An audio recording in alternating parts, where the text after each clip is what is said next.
baiknya kita pakai sunscreen apabila ingredient di sunscreen yang mengandung antioksidan itu bisa teroksidasi. Jadi teroksidasi membuat kulit kita kelihatan kusam. Ironically, yes.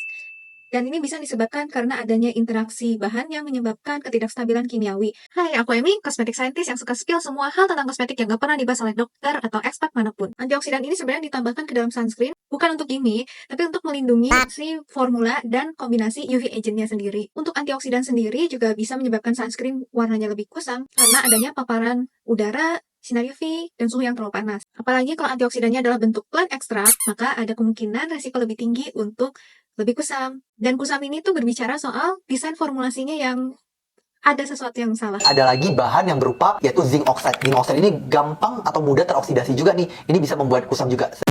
Well, ini nggak hanya zinc oxide, sebenarnya avobenzone juga bisa. Jadi bukan karena dia fisikal atau kimiawi makanya jadi sunscreen lebih kusam, karena dua-duanya bisa menyebabkan kusam karena kita berbicara soal formulasi. Zinc oxide, titanium dioxide bisa mempercepat terjadinya oksidasi kalau bahan-bahan ini tidak diproses untuk coating. Makanya kalau mau beli bahan mentah untuk sunscreen ini, memang harus titanium dioxide dan zinc oxide yang grade-nya memang untuk sunscreen, bukan untuk pigment juga malah. Ya, kekurangan dari avobenzone memang nggak stabil dan harus digunakan bersamaan dengan octocrylene. Kalau mau nggak kusam, pastikan bahwa bahan atau sunscreen kita mengandung agent-agent whitening yang bisa mencerahkan kulit kita. Kalau yang ini memang sebaiknya dijawab sama anak cosmetic science sih, dan kita bicara soal formulasinya. Karena bukan dari kulitnya yang salah, jadi harus pakai whitening agent, tapi memang formulasinya yang harus di level up. Contohnya bisa pakai bahan titanium dioxide dan zinc oxide yang di coating, yang memang didesain dan dijual untuk sunscreen. Juga gunakan antioksidan yang lebih stabil, jadi daripada menggunakan ascorbic acid, tapi pakai turunannya yang lebih stabil.